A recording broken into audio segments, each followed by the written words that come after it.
Hi guys, today I'm going to show you how I made my Nigerian puff puff with no proper measurement. Yes, I said it, no proper measurement.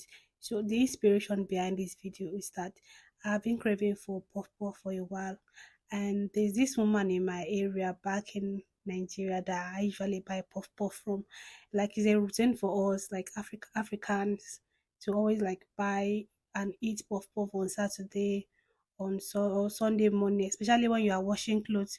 So it's like a routine for me. And ever since the woman left my area, there has been no puff puff, none. I haven't seen what I've been eating like has been not as good as what she made. So I decided to make puff puff, even though I did not have any measuring cup.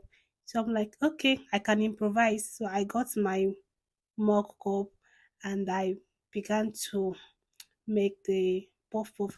Like you can see in this video, I just use my mug cup for the measurement basically, and I use my instinct as an African.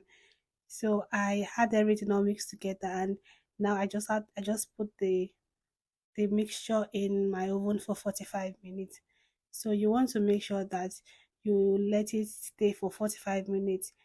And yeah, and also if you want to fry, like there's this common mistake people make when frying puff puff, make sure that your oil is very hot, because you don't want your puff puff to sit and look funny. So you want to make sure the oil is very hot.